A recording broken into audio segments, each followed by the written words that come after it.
Hey, yo, it's me, Pops Fan Marmalade, and you're watching the Comics-Related Madness Network. Uh-huh. So come get some. CromCon. CromCon. Hey, we want to shout out to our sponsors, Daytona Beach Comic Con. If you are a fan of comic books, if you're a fan of comic book conventions, and if you like meeting comic book creators and getting comics and comic-related stuff, then you need to make your plans to attend Daytona Beach Comic Con. This year's show is September 9th and 10th. Silverline will be there, so you should make your plans to be there too. We'll see you there. If you like comics and find yourself in the Orlando, Florida area, doesn't everyone come to Orlando at some point in time to see the House of Mouse? But when you're here, you need to make it a point to visit Coliseum of Comics, especially the one on East Colonial Drive. They carry Silverline Comics, even a limited edition Coliseum of Comics version of our comics. So, when you go, be sure to ask for Silverline Comics and tell them we sent you. OCD stands for Orlando Collector Deviants. OCD, Steve and Trish, they're a family of geeks who promote geek things, particularly those around the Orlando, Florida area. They're big supporters of Silverline, and we think you should be supporters of theirs too. Go give them some love. If you are an independent comic book maker and you need to get your independent comics made, you need to look no further than Kablam Digital Printing. They print our books, and they do a bang-up job. They're not only trusted by Silverline, but many, many independent comic book makers. Head on over to kablam.com and see for yourself just how easy it is to have your comic printed by them. And tell them Silverline sent you. Hi, this is Tim TK, host of That Silverline Show on Tuesday. Join us at 11 p.m. Eastern, 8 p.m. Pacific every Tuesday night as we discuss pop culture and the joys of making comics. Hi, I'm Barb Kilber, co-host of Silverline's Wednesday Wham. Join us each Wednesday nights as we discuss comics, literature, movies, and anything else that may catch our attention. I'm Roland Mann, and I host Silverline's Silver Sunday. Join me every Sunday at 8 p.m. Eastern as we make mine Silverline.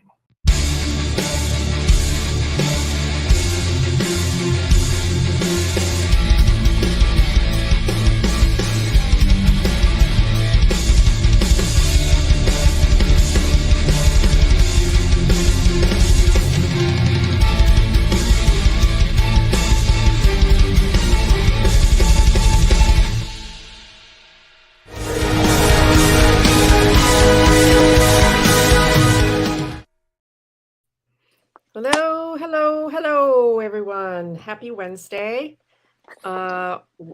We have got a flu going around. I was out last week, and Mickey is out this week with the flu. It's been going around all over up here too, so it's not fun. It's the stomach flu. No, I've had it too. I had it a couple of weeks ago. It didn't affect me coming on the show, thankfully, that week. But I think we were off the air that week, so I lucked out. But yeah, it's been going around.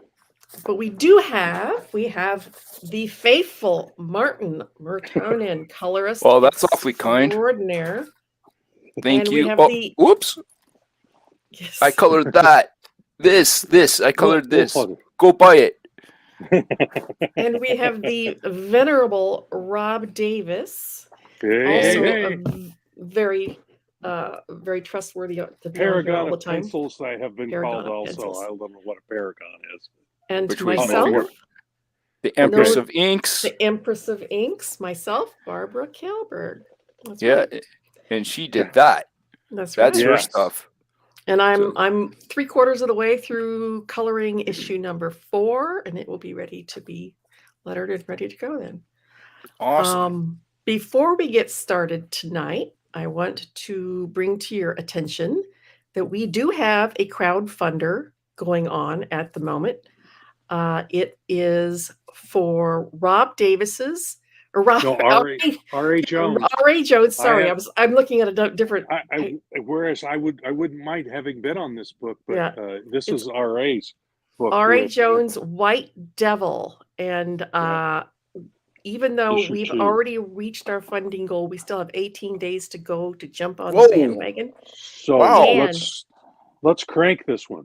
One of the covers of this was done by one of our favorite artists, Kevin West.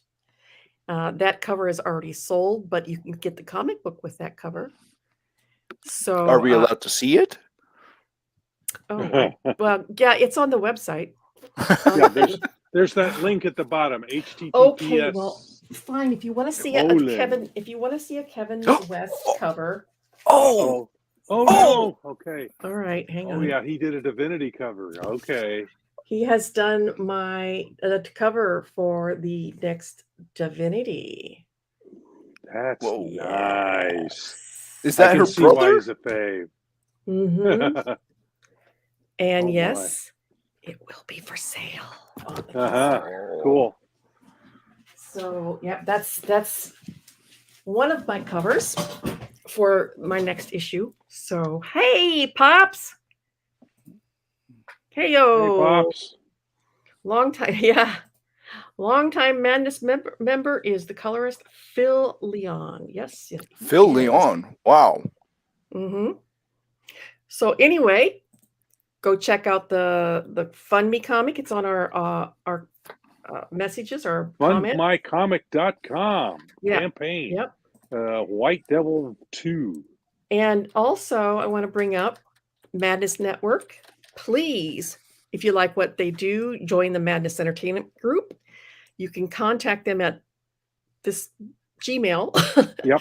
The Pops Van Zandt. Gmail.com. Yeah. Yes. Or donate at GoFundMe. Yeah.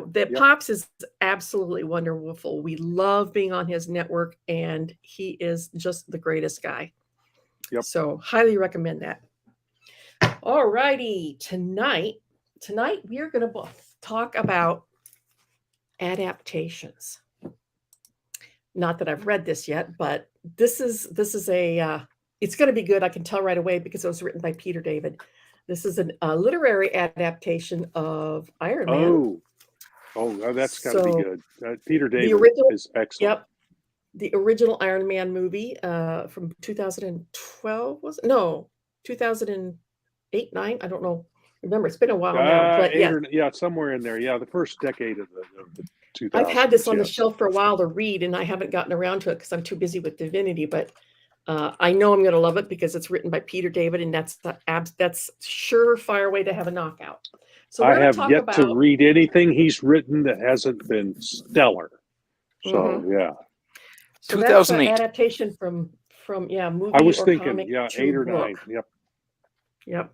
So tonight we're talking that's about a long time ago. The good, the bad, and the ugly. So we're talking about adaptations either from comics to other medium, TV, movie, or book, or vice versa, from book to comic or graphic novel, or we comic to TV or comic to movie or vice versa. Good ones and bad ones. Which brings up my first question. Have you ever heard of the graphic novel, The Complete Don Quixote? There's several. I think there's a couple of different versions. Which artist? Do you remember? Rob Davis. Really? But apparently not. That's Rob Davis. Right, because there is another Rob Davis. He's a Brit. Oh yes, right. I got one of his checks one time. From when he did something on Marvel in a Marvel book, and they sent me his check by mistake, and I called him up. Yeah. Okay. Apparently, it's supposed to be an absolutely fantastic graphic novel adaptation of Don Quixote, and I pulled it up. I'm like, I don't think Rob has ever said anything about doing this. Maybe no, not mine. He's not mine. And I started right after that to distinguish myself as Rob Davis. I put Rob M. Davis on stuff, so that's my email, and just to make a distinction. Mm-hmm. Even though I actually got published before he did, so. But apparently he's got. I've been contacted by fans of his, telling me how great my work was on such and such book, and I go, I don't know what you're talking about, but and I've seen some of his work. It's certainly a unique style, completely different from mine. Completely different from mine. So he's done the complete Don Quixote, which I can imagine his version was probably pretty cool because It his gets style was very really, high reviews. It that's says good. breathtaking illustration, draws you into the Okay, storyline. well, So I'll take credit for it anyway. Innovative paneling and a lively color palette to bring the knight errant to life. Really? Okay. That's All what right. they say. So he's getting hyped up here, big time. So, yeah, he's yeah. So Well, excellent for him. Very so good. people, if you want a good adaptation of Don Quixote, look up Cervantes and Davis. Rob Davis recommends the other Rob Davis's Don Quixote. there you go. I just thought that was funny. Martin, you want to start us off? Do I want to start us off? Well, I'm trying to think of a really bad adaptation, so that we can just start with a little bit of levity. I'm trying to remember. Well, I think we already all agreed on that all of the Fantastic Four movies were trash, especially. Well, no, I don't say they're all trash, but the very first one, the Roger Corman one, God, what a piece of work that was. Just, if anybody out there, anybody listening right now, raise your hand and say you've seen it, and if you liked it, let us know. But I'm telling you, I've seen it. I saw a bad copy of it. It was pretty rough. It was a VHS copy way back in the day. But it was just horrible. So I'll say this. The first Marvel adaptation, or the first official Marvel one that was in canon, movie, I thought was decent. I thought it was okay. I mean, it wasn't the greatest movie of all time, but I mean, it was a decent popcorn film. Like, Which one are you talking about? The very first Fantastic Four Marvel, in canon. Like, the one that actually would get onto distribution. Yeah, the one from it's actually from it's not from Marvel Studios. It was from might have been Sony. Sony. I think you're right. They're the ones that had the rights to Spider-Man and the Fantastic Four. But the first one, it was okay. Yeah, I mean, it wasn't like anything particularly innovative or anything, but I mean, it was still likable. I think the part that they got mostly right was the bickering between Johnny and Ben. I thought they got that down well as far as the characterizations go, but it was the story was a little too simplistic. And I'm sorry, that was not Dr. Doom. But I have to wonder though, like maybe they were targeting a younger audience, because I mean, to me, it could be suitable for like 12 to 12 to 15 tweeners. Yeah, I'd say tweeners. If I remember correctly, the costume for Ben Grimm was pretty bad. I thought you didn't see the one. If you haven't seen the Roger Corman one, that's bad. It was. Well, that's what I'm talking about. That one. Yeah. Oh, the original one, the first one, the Roger Corman one. It was a rubber suit, and it looked like a rubber suit. Yeah, and he was played by don't ask me. I don't remember who it was.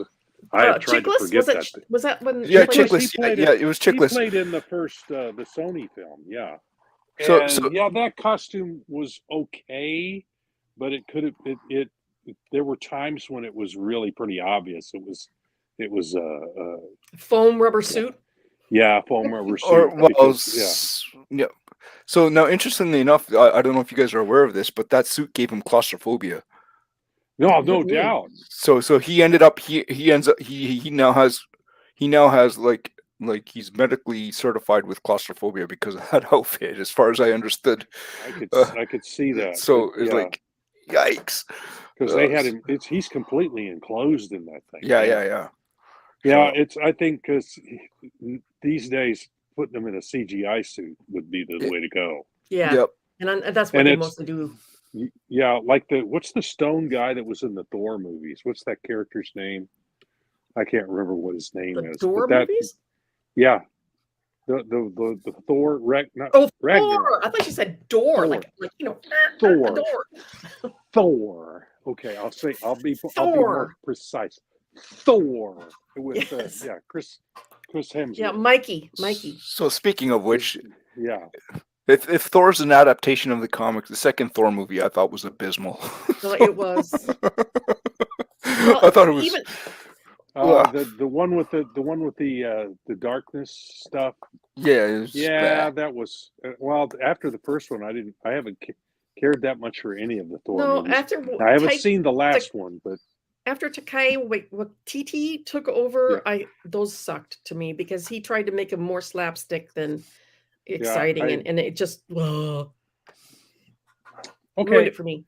Yeah, so now we're talking about the bad. Yeah, the Corman movie was ugly. It was just ugly.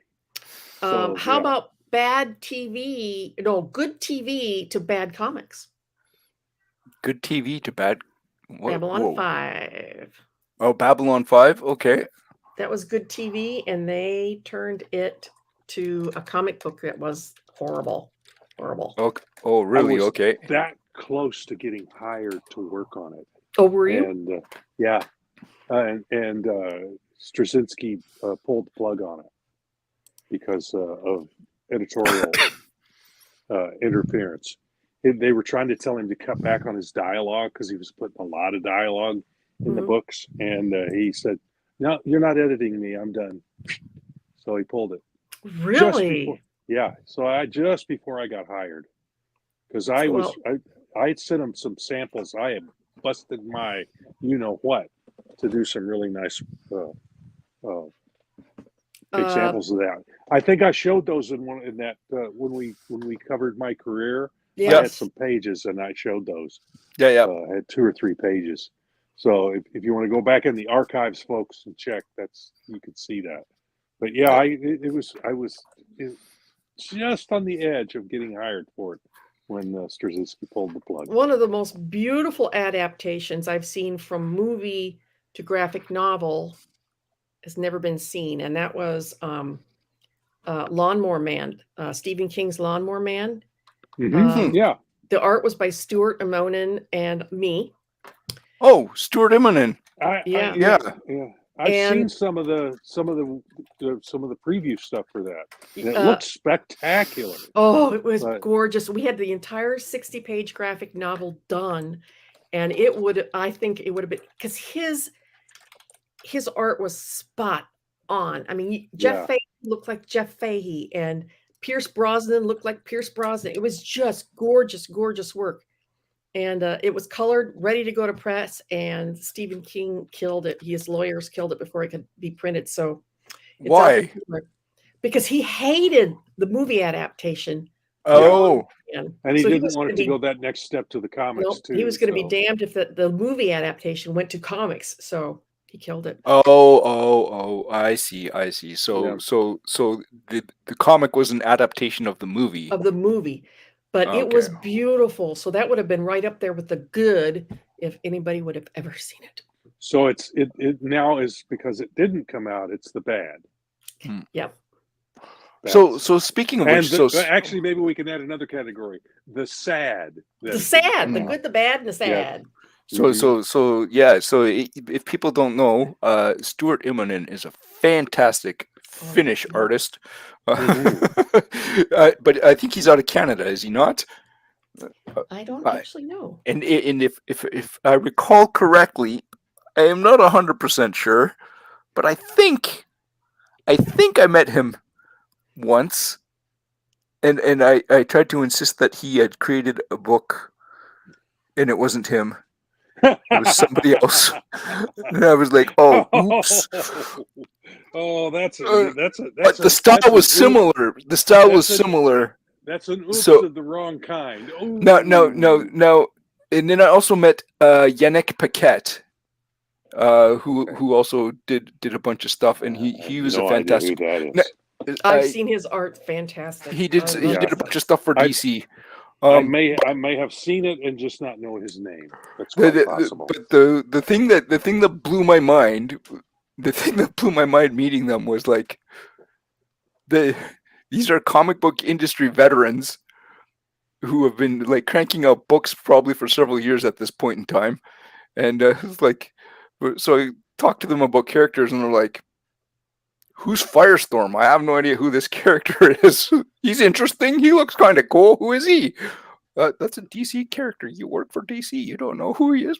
Never seen him in my life." Like, well, the what? thing is, and I can relate to that because I don't know every single character from Marvel and DC, and I work for both of them. But I was so busy working on my work. Right. So this is the thing that happens with comics. If you become a creator, you get absorbed by the comics, and you now have to do all the work, so you don't have time to actually read the comics, so you can't be a fan anymore. Exactly right. You get tunnel vision. You get tunnel vision on the characters that you're working on. And I would be at conventions, and people would come up and start saying, "What do you think about blah blah blah blah blah blah?" I'm like, I have no idea what you're talking about. Well, I thought you work for DC. I do, but I'm so busy doing my stuff. You know? Yeah, that's what fans didn't quite understand, that we weren't by osmosis getting everything from the companies that we were working for. Now, to be honest, I did get from Malibu especially. I got a lot of freebies. They would. Oh yeah. Tom would package up a box about every month, every 2 months, full of stuff that Malibu was doing, and send it off to me. And I read some of those, but there was not time to read more than a handful. Yeah, right, I got comps of everything that DC and Marvel did for like 10 years. I couldn't read through all that stuff. No, but I had deadlines to meet. Yeah, but but part of that is at least giving you the overview of what's going on in the world of that they've created, so that at least you can be informed, right? So you can be kind of see it. So you didn't have to keep it. You didn't have to, as long as you just took a quick look at it. Okay, I got the headspace. My favorite titles that I would go through, and then there's other ones I'm like, I don't have time for this. So now to do that. A handful about all the ones I got. Yep. So show us the good TV adaptation there of Babylon, not Babylon 5, the Deep Space Nine there.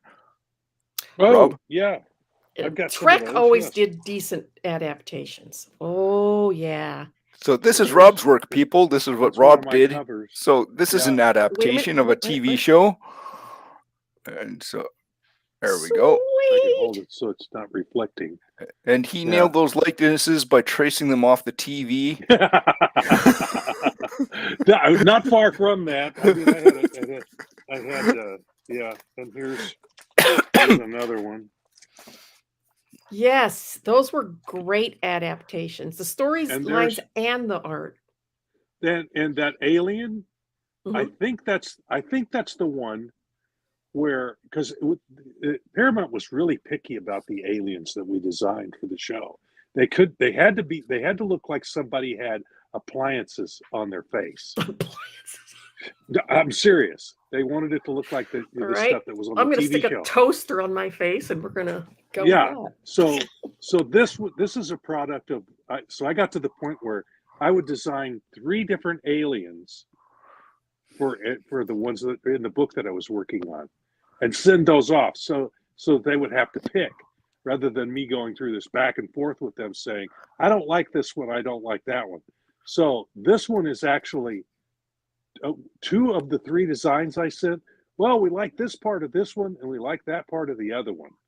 So they had me put pieces together for that particular alien in the background. Kind of looks a little bit like Demon from the Silverline. Yes, he does. I didn't realize that at the time, but yeah, I was trying to go for a goat look. That's what I was going for. Had them look. I'm going to stick a coffee grinder on top of my head and. Yeah.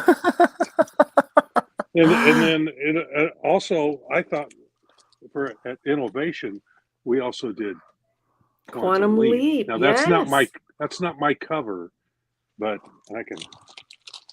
Yes. That got me on the set, by the way, of Quantum Leap. Oh, I wish. Yeah, but it was written by, was it Pat Broad? Who wrote that? This particular one was done by Bob Ingersoll. Okay, that wasn't but George Broderick. George Broderick. Yeah, George Broderick was the editor, and he wrote a bunch of the stuff. Yes, George Broderick was invited to the set of Quantum Leap during San Diego Comic-Con. Oh, that's nice. That is sweet. Was on set during Comic-Con, and he was so shy. He says, "I can't do this. I can't do it. Will you come with me?" And I'm like, yes. Why wouldn't I drive up to LA and go on the set of Quantum Leap with you? Say no more. Mm-hmm. We spent a whole day there. It was absolutely fantastic. Yeah, so I got to tour the Deep Space Nine sets. That was cool. I was doing red lines with Armin Shimmerman, the guy that played Quark. I read lines with him. Pretty that's cool. Yeah. So what did you do on the Quantum Leap set? You just end up seeing the sets, or were the actors actually doing stuff? They were filming. It was Brooke Shields was the guest star that week, and we watched her and oh, that's nice.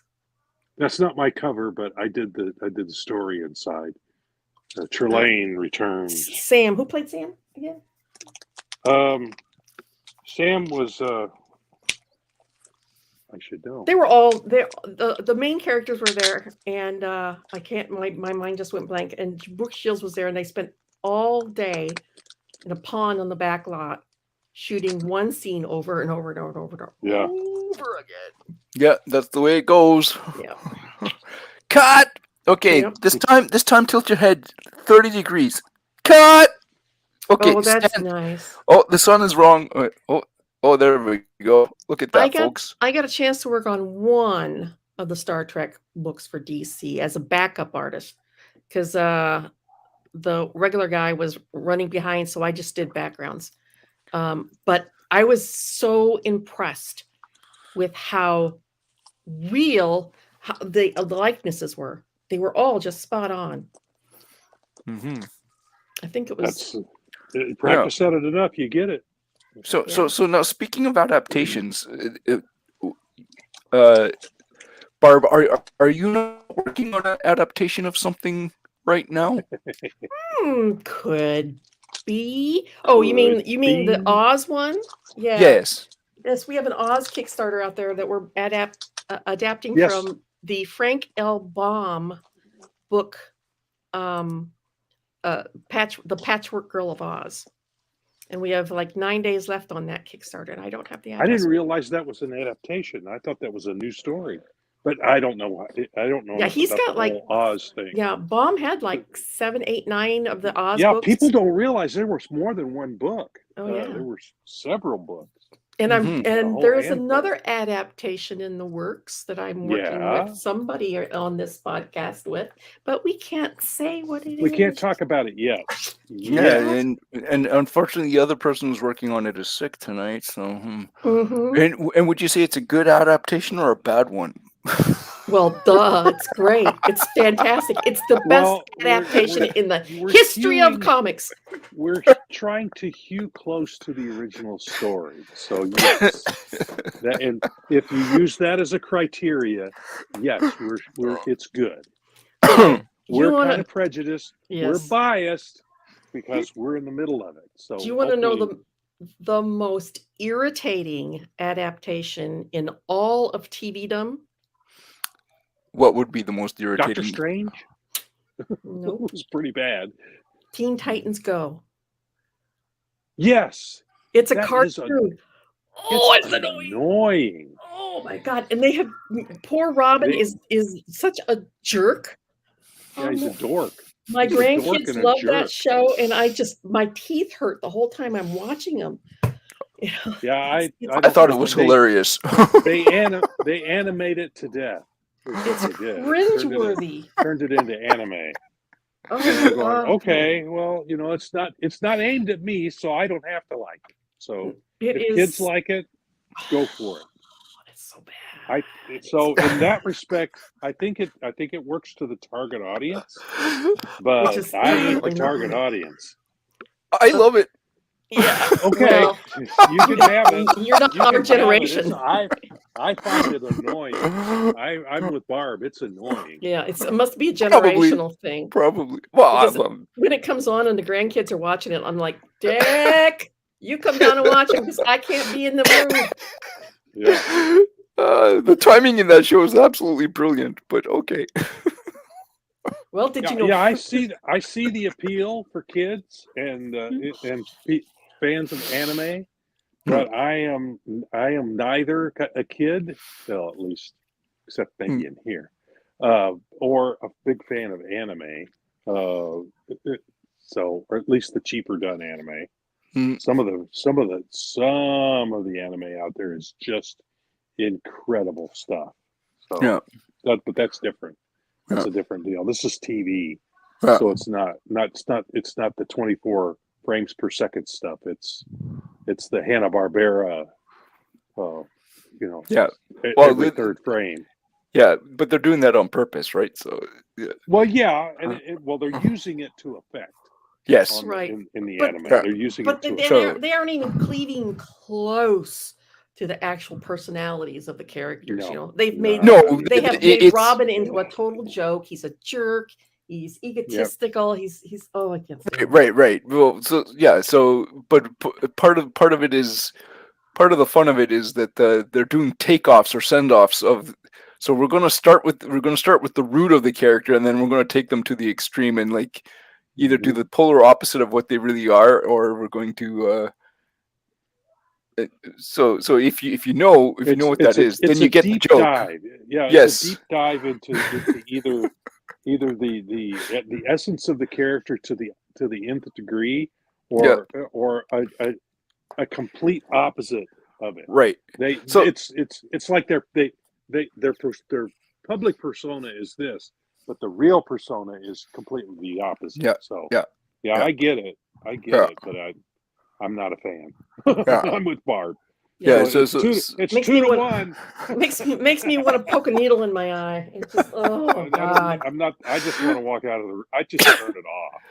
I have forced myself to watch a few episodes, and it's kind of cute, and I could see how kids like it, but no, it's not for me, and that's fine. There's other stuff out there for me. So, right, that's a bad one. How about a good one, Martin? A good adaptation. Good adaptation in what field? Any field. Well, okay. Well, here's a good adaptation in comics. So yes. So Classics Illustrated, they've done comic book stuff for years and years and years. They've had variety of different formats, and this was their more modern format. And this is Tom Sawyer by Mike Ploog, and this book is just beautiful. So if you ever want to find an awesome artist, look up the name Mike Ploog. This guy is just awesome. He's got a very distinctive style. Yeah. So and lots of detail. Like he puts the folds in the clothes, he puts the stitches in the clothes. You got the whole 9 yards. Like it's just beautiful stuff. Beautiful stuff. Very good storytelling. Yeah. Yeah. So, but this might be a little bit different than some of the other stuff that he other stuff that he did for like the DC books. Like I think I saw some of his superhero stuff, or I'm not sure if it's superhero, but his other stuff, and that was more comic booky. This is a little bit more cartoony and a little bit more. But it's like a weird hybrid between cartoony meets illustrative. Yeah, more illustrative. So, but yeah, it's gorgeous. It's a great book. I think he started at Marvel, and the most memorable thing I can think that he did was Man-Thing. He did some work on Man-Thing. It was just incredible stuff. Now he did some others that I just can't bring to mind at the moment, but he mostly worked in kind of horror or that more that genre in comics than anything else. So him on Tom Sawyer, it would be really interesting. So but it's that gnarly tree look that he's got all that little detail and stuff in his work, kind of Bernie Wrightson-ish in that respect. So So another Classics Illustrated good novel to comic was Moby Dick, and this one's done by Bill Sienkiewicz. Well, that right there is a seller. That's all I need to know. Bill Sienkiewicz. Yep, I'm there. Yep. And this is like, oh yeah. Oh, so like, real.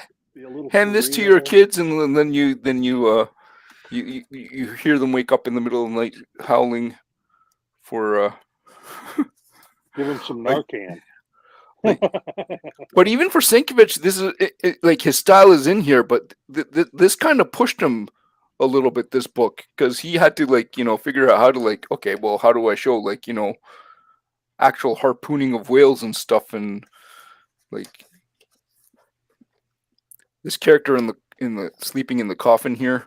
Ooh, it's a little deep for kids. Yeah. Well, but that's in the book, right? But that character is super cool. Like, he nailed him in this book. Like, is that what's his name? Queequeg. Yeah.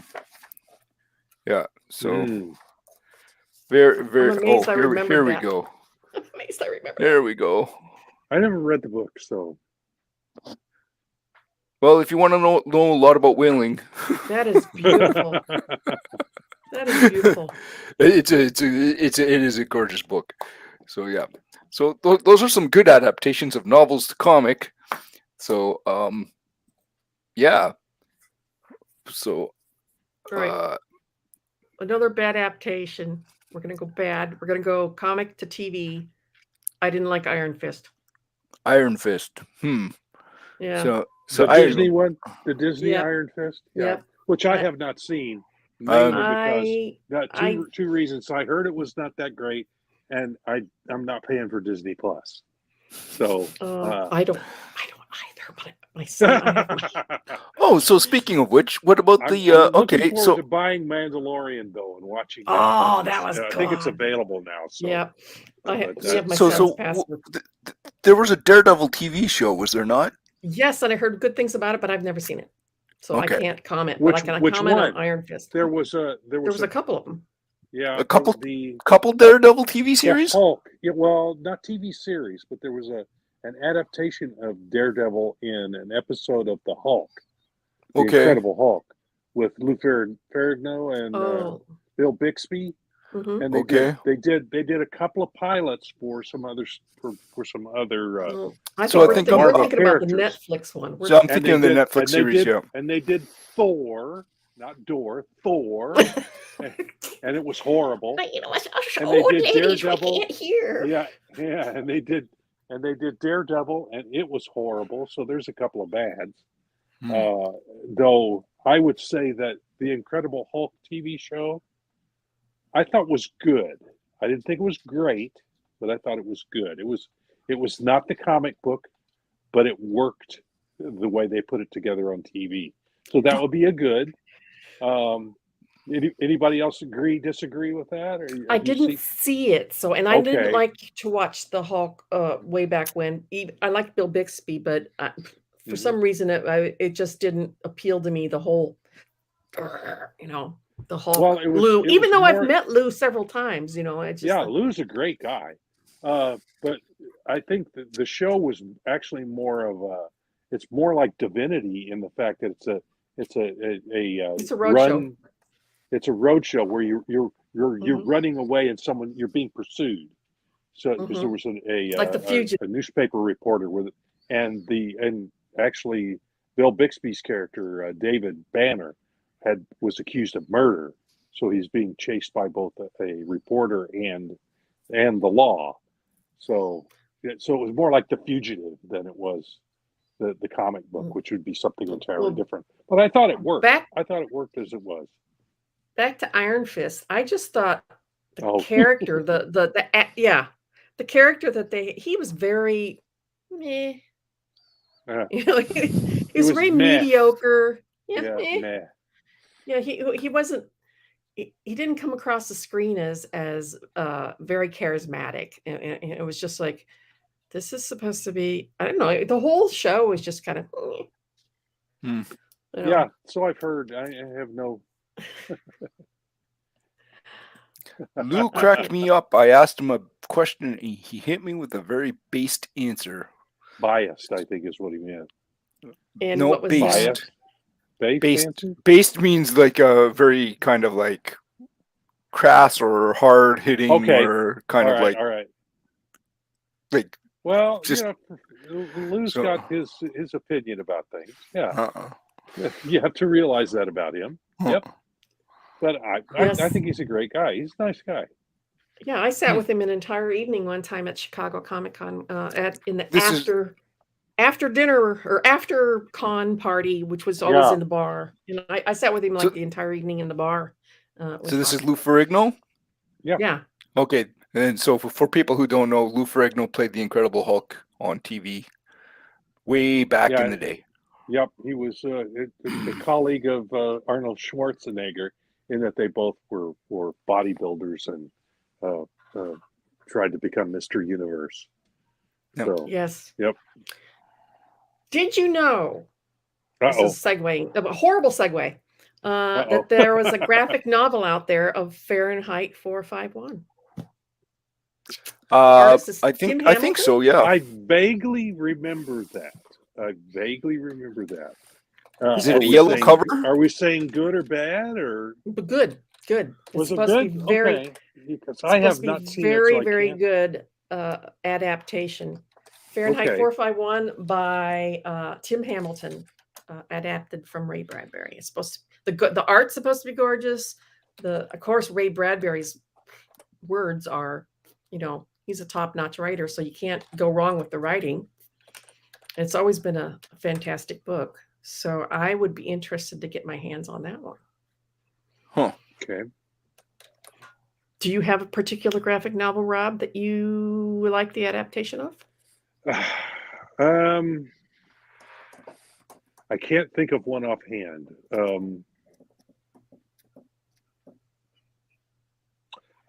The Michael Moorcock's Elric. The Stormbringer. From First Comics, they did a version of that was just. And I'm trying to think who the artist was, but it was an incredible looking book, and it was around the same, shortly after Conan at Marvel, and then when the First Comics came out. I have seen that one, but was that P. Craig Russell? Thank you. That is exactly what it was. It was early in his career. It kind of helped him solidify his bona fides. It was very good, beautifully done, well written, just a gorgeous series. Yes. And I'm sure it's been collected into a graphic novel as well. But I was that I really liked. That I liked a lot. But I'm big into the fantasy and anything kind of Dungeons and Dragons related or Tolkien related. That sort of thing is interesting. And Elric is an interesting character as well. Just the eternal. He's part of the Eternal Warrior mythos. The whole mythos, and an albino who has a sword that steals souls, sucks souls out. Yeah, just a wild concept. But that's Michael Moorcock. He was. Is he still around? I think he's passed now, hasn't he? I have no idea. Yeah, I don't think I've seen those books at one point, and I should have snatched them up at the time, and I didn't. And I want to get them. The reason I remember them is that when I been going through my collection. There's a big pile of books here on my left, and I got to the E's, and I went, "Oh, I have these Elric books. I wish I had time to sit and read them again." So I stuck them back in the box, but I would love to go back and reread those. Yeah, anything that P. Craig Russell does is worth reading because his art is phenomenal. It's stunning in its simplicity. I mean, he gets the most bang for your buck out of a line. Yeah, he's the every line means something. Every line that's laid down is important. Yeah, and he uses no extra ones. No, just a very minimalist art, and it is just gorgeous. I wish I was half I don't know if it's minimalist, but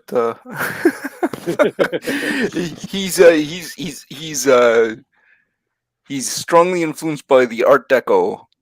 Yes, and Yes. so Very much so. Art Deco is influencing his stuff, Mucha, and there's some detail. There's a lot of detail work in the Art Deco. Yeah, I'm pretty sure it's Leyendecker was the one of his major influences. Leyendecker, yeah. So, who was kind of like the Deco version of the Deco version of Norman Rockwell? Yes, which is like a very peculiar, very peculiar kind of look. Yeah. Mm-hmm. So, but I think there's more Mucha in his work than there is. I agree. I'm a huge fan of Mucha. I have tons of his stuff. I have a tendency to see more Mucha in his stuff. Mucha or Mucha? It's Mucha. But it could be either. I'm thinking Mucha because of the CH, but it could. He's like the love child of Mucha and Mobius. Mm-hmm. Yes, the same school. Could be. Same school of art in my mind, at least the way the schools that I put together. But yeah, it's a very illustrative Art Deco-ish style. Yeah. Yeah. So speaking of adaptations, I think he actually has a comic called Adaptation. Really? Yeah, that's possible. Yeah, and it was an adaptation of the. And I think he did it for Dark Horse. And it was his adaptation of the Greek god myths, I think. Adaptation. Oh, you're plugging it in to see? Yeah, I'm going to see if I can bring it up. Yeah, Library of Opera. Oh, it was the opera adaptations. Yes. So, yes. Yeah. I mean, Götterdämmerung and all that stuff. Right. The Ring Cycle. The Ring Cycle, yeah. Yes. Right. So, right. Okay. So, yeah. So, yes. So he did a bunch of the operas, and then, yeah. Another beautiful adaptation. So I Ring Cycle. I bought one of the series. I'm trying to remember which. I think it was the Ring Cycle. Yes, and that was. Yeah, his. I think he's a little more than minimalist. Well, depends on what the book calls him. Yeah, he's definitely in that Art Deco here. Yes, and Art Deco had a lot of curly cues. Yeah, curly cues and extra stuff on it, but it's still. It's simple in its construction, but it looks intricate, but it's pretty simple in its construction, and there's nothing extra except I mean it's decorative, which is where the deco comes from, is decorative. Right. So you think it's simple until you try to draw it. You're like, what is this guy doing? This is insane. Yeah. What was he smoking when he did this? Right. Well, I have got one of my favorite adaptations, and I'm going to put myself on the big screen here, is Vampire Lestat, and it's painted by Derek Gross, who lovely man. I adore him. This was put out by Innovation years ago, and it's a painted book. This is, as you can see here, he's done some of it is pastels, some of it is pen or colored pencil, some of it is watercolor, but all of it is just absolutely stunning.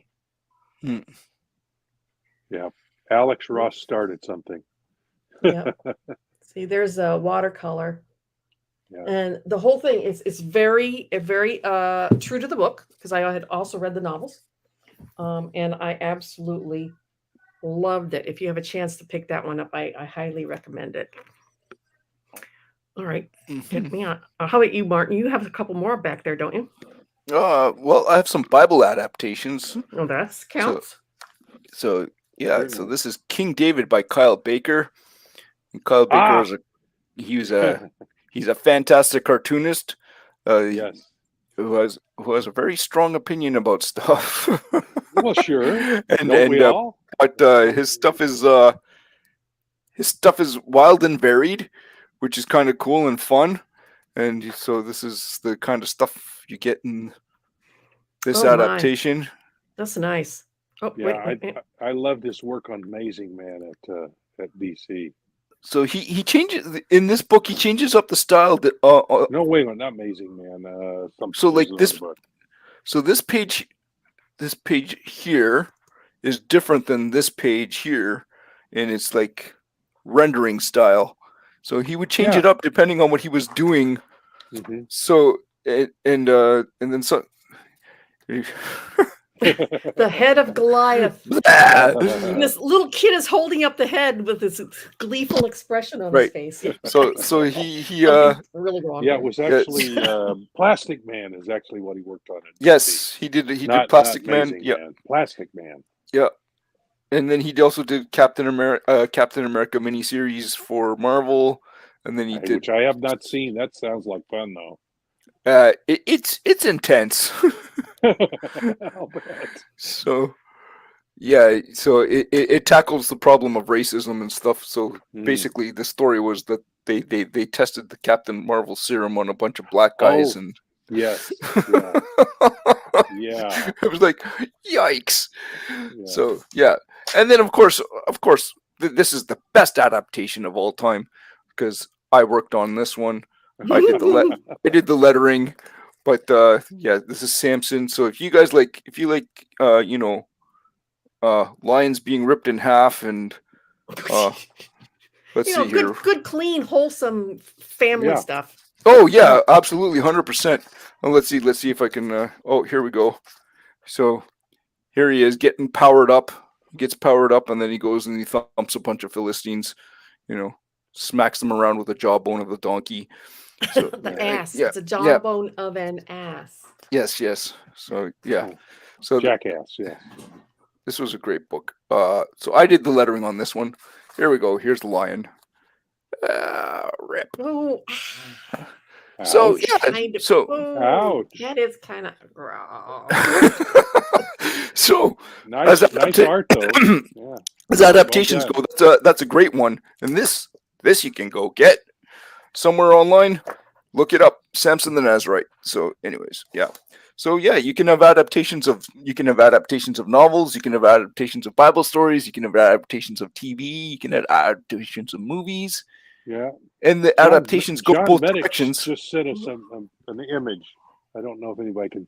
The message popped up at the top. John, through our Wednesday Wham. He sent us an image thread. Yeah, take a look and see what it is. The notification of it popped up on my screen. And what are you sending us? Because I'm thinking maybe he's watching and giving us something. I think he's on his way home. Might be something completely different. So he just sent us a picture of his dashboard. Okay. Yeah, he's on his way home.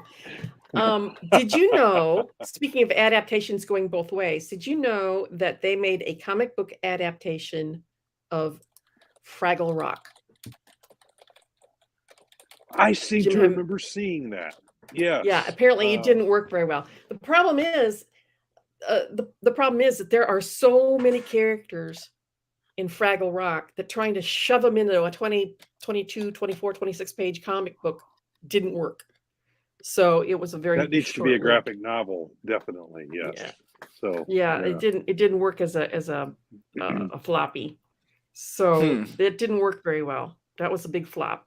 Speaking of flop. So Rock. Boy, that was like one issue? I don't know how many issues they did. I just know that it didn't work. Right. So no. I mean, if you have a giant cast of characters, you need to focus on like 2 or 3, and then have that's just it. Various characters in the periphery that are floating around, and so Hi, Paige. Page One Comics here. Yeah. Hey, how are you tonight? We are talking about adaptations, and there's been Dell did an adaptation of the TV show The Monkees. that didn't go over very well. Well, there's a lot of that. Yeah, there's a lot of that kind of stuff. It's like the original Dell or Gold Key Gold Key actually was the adaptation of Star Trek, and they had flames coming out of the nacelles of the Enterprise. Yeah, because there's air and space to make the flames. Well, not only that, they didn't realize how it actually is powered. They thought those were rockets. The artists thought it was rockets. So, how did you all like that X-Men 97? X-Men 97, is it a movie? Yeah. And is it an adaptation of? No, X-Men. I think it was no, it was one of the ones in the middle. Or is it a comic? Or no, I don't know. No, that was. It's a movie. There's been several X-Men movies, and some were better than others. Some were hit, and some were misses. Oh no, X-Men 97 is an American animated television series.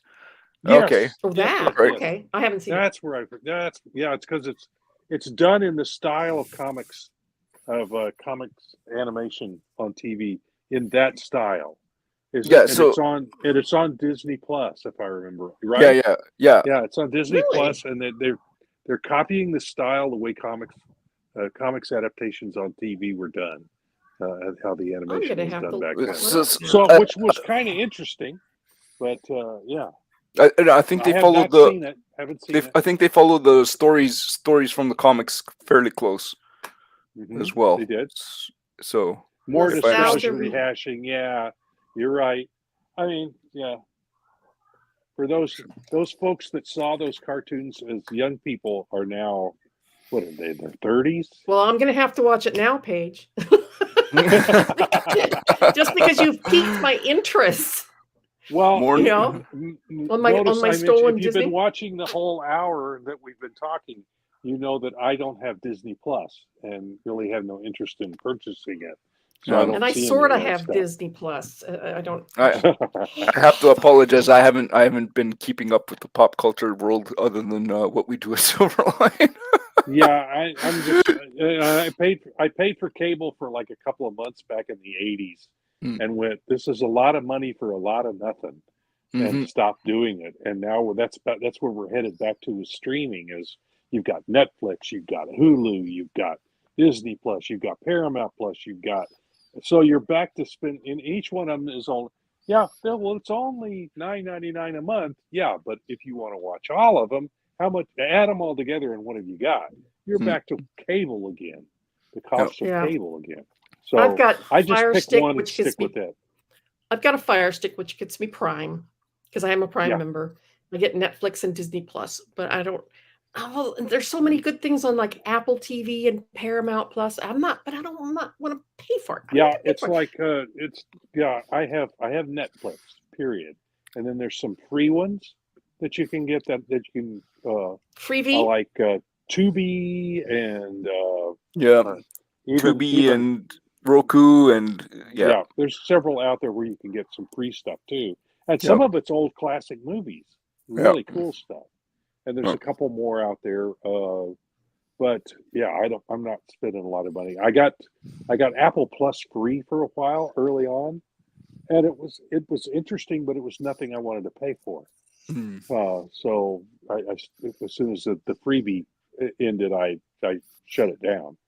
But so Paige, now she's really got me in. She's really got my interest. So Paige, is it really close? Is it closely related to the comic itself, or is it kind of its own thing? And did we say hi to Abo? Hi Abo, how's it going? So he says Tubi is the best. Yep. Oh, sorry, Paige. I'm a he. Sorry about that. Apologize.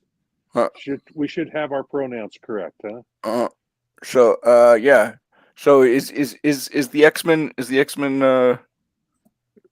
closely related to the comic, or is it something else? Or does it do its own thing? But does it do it justice? It's following when Magneto took over the X-Men, so it is kind of following the comics. It is following the comics from the same time period, I think. Yeah. Okay, that's kind of cool. Okay, I definitely have to see this now. I'm gonna have to carve out time between inking my super secret project and coloring. Well, it's okay. It's taking me a while to do the Divinity. pages. So what you do is you just put it up. You just put it up there in the corner and let it play while you're doing your stuff. Yeah, no, that doesn't. No, that doesn't work for you. No, I'm. They just did the Goblin Queen storyline. Okay. If there's moving images off to the side, I'm going. Oh, okay. Yeah. Yeah. Some people can't concentrate at all. Yeah. Yeah. I would have. Oh, and don't forget, I'm keeping the books for Silverline too. So I've got all these balls I'm juggling. So yeah, I'll find some time. I just I got the same thing going with Airship 27. So I have to do the quarterly report here next week. So. Yikes. Well, so here's a. Well, but before you do the wrap up, I was just going to ask. So, Goblin Queen story. What makes for a good adaptation in either or any direction? Well, okay, so going from the book to the screen, what makes for a good adaptation? And if you're going from the screen to the book, what makes a good adaptation? Because they are two different things. It's very different. It's very different going from the screen to a book. Going from screen to the book, you have a chance to fill in a lot of stuff that isn't explained or doesn't have time to squeeze into a movie. So you've got a chance to fill things out, You can investigate the internal life of the character that you can't do with a medium like television or movies, because when you're in a movie, you can do voiceover, but that really doesn't work well for investigating the internal life of the character. That's much better done in a book or you can expand on stories. Expand on things that don't make any sense on screen. Like for one of my pet peeves, you got socked around and you don't have any bruises, any blood or anything like that, because the next scene you're in perfectly good shape. Now I've seen books that will expand on that, and it'll be a couple of days or something before they're seen again, and they'll actually address all the injuries. But that's one of my pet peeves. Everybody, no bruises.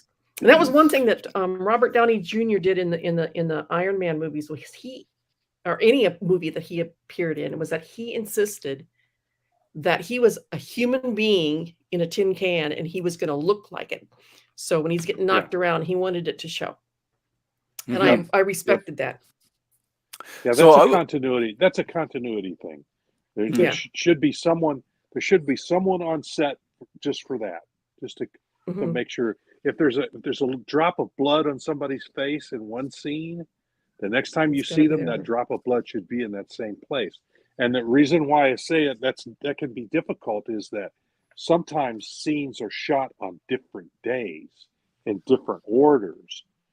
So you have to have somebody on set who's keeping track of all that stuff, so that when it's shot on a different day, that the makeup is done the same. That's a tough job. You got to really pay a very detail oriented job. So the other way around, you run when adaptations from book to movies, you run into the whole Lord of the Rings issue, where you can't get everything in. All the internal stuff that was investigated in the book can't be translated to the screen. Yeah. I mean, they had to cut, even though they did 3-hour movies, which is like 9 hours of film, they still had to cut a shit ton of stuff out of the book. And then they inserted stuff too, so that, all the women wouldn't get upset because there wasn't enough female representation. Well, there isn't much in the book. So, no, there isn't, because it was a product of its time, and I make allowances for that. When I'm reading something, I make allowances for when it was written, Yeah, the thing about it, though, the women that were in there, holy moly, they were kick butt. The women that were actually in the books. There weren't many of them, but they were bad. Boy, they were tough women. But yeah, there's a whole sequence in the Fellowship of the Ring where the halflings, the hobbits, are guests of Tom Bombadil, and if you've seen the movies, you go, Tom who? Because that whole sequence of the story is excised from the movies. Right. It's because the story grinds to a halt right there. Yep. At that point, and you're reading the book and you go, what's up with this character? And then nothing's ever done with him again. So it can be pulled out of something like a movie. But yep. I'm thinking J.R.R. Tolkien was trying to say something with Bombadil, but he's been asked many times things about Bombadil, and it's never really explained. He's just a weird character. They excised him from the film. He's not even in there. So I was just going to say that when you adapt from the source material, sometimes all you have to do is use the source material. Yes. So good adaptation actually like Sin City. Sin City would be almost like the perfect adaptation, because it was like, shot for shot. The story, yeah. Panel for panel. Shot. The story. Yeah, the storyboards were the comic. Use the comic as a storyboard. But then other adaptations. I'm satisfied with an adaptation. It doesn't have to be exactly like the source material, as long as the key components of the characters and the story idea carry over. So like, as long as it feels right. So if you were to do, like, let's say, I'm just going to pull this out of the air, Lucky Luke, right, who's a European comic book cowboy, right? No, you have to give him a yellow shirt, you have to give him a white hat, you have to give him the red scarf, and you have to make him the fastest gun in the West. Like, you got to keep those components. You got to keep their personifications consistent. Right. So and if you were, let's say you were to change a shirt from yellow to white, well, okay, as long as you maintain the character, then you're okay. But the second you start, like, okay, we're going to use this as the launch point, and then we're going to make them into something completely not what they are, then that adaptation has lost the plot. Yeah. Why? Here's the thing: if you're not going to use the character, why use the name? Why use the name? Because if you're using the name to attract the fans of that character, why aren't you using the character? Yeah. Why are you making him into something, him or her? Why are you making them into something they're not? Yep. Because I've seen that done many times, and I'm going, oh yeah, but we're going to make him edgy. That? Yeah, we're going to make him edgy. We're going to make him, like this. Well, that's not what the fans are expecting to see. They are paying good money to see their favorite characters portrayed on the screen in the manner of which they've come to love them, their personalities, their quirks, everything about them, and you're going to turn them into something completely different because I'm an autiste. I'm going to make this an art film. That's why Iron Fist didn't work for you, because they changed it. Just stuff like that. It's why Iron Man worked for me, because when I first heard Robert Downey Jr. was going to do Tony Stark Iron Man, I went, well, they got me now, because he's going to be able to personify Tony Stark easily, because he's got some of the same demons that Tony Stark has, and he likes to play a human all he had being. To do was play himself. And he ad-libbed a lot of the lines in that thing. That whole "I am Iron Man" thing, he ad-libbed that. So and it's key to the whole series of movies. So and then Chris Evans as Captain America, I thought he embodied Steve Rogers. Like nobody else could have. I don't think. America's ass. So I'm old. I'm not dead. So if you were to do an adaptation, I would suggest stay true to the material. If you're adapting a movie or TV show, get the characters right, make them look right. Well, it's like I said about the Hulk earlier. Yeah. It wasn't the comic book, but it told a good story using the characters. Yeah. So and that's kind of key for me. Is it's got to have a good story. Yeah. And it's best if the story is kind of based in the characters that you're adapting. Mm-hmm. That really carries it through. So yep. All right, and with that, we are going to wrap up tonight because I have an ice cream bar waiting for me. So, yep. Yes. So, get your Divinity, get your Wolf Hunter, get your Cape Town, get your Kalis. And I don't have Twilight Grim, but get your Twilight Grim. White Devil is up at get your Cat and Mouse.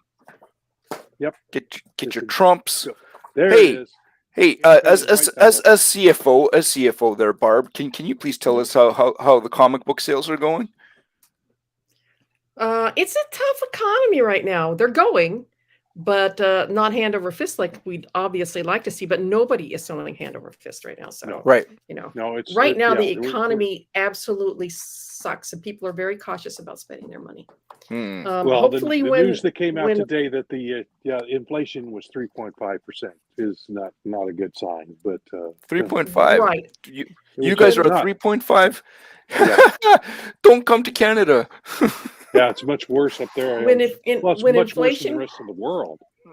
Yeah, we're up there. We're like 9%, maybe higher. When inflation comes down a bit, that it'll show by increased sales in entertainment and fun things to do. Because that's what you're the doing natural is way. You're spending your money on bread and gas. And with that, you might have been spending on comics and movies. Right. So, it's very cyclical, and it goes. People buy entertainment stuff when the economy is good. So they're still buying, but they're not buying like they do when we're having a bull run on the market. So, okay. So we're going to say goodbye to everyone. And as we all wait a minute, before we do this, I got to get all set up here for the stream in. As we all like to say at Silverline here, make mine Silverline. Hi, my name is Paul Kupperberg. Make mine Silverline.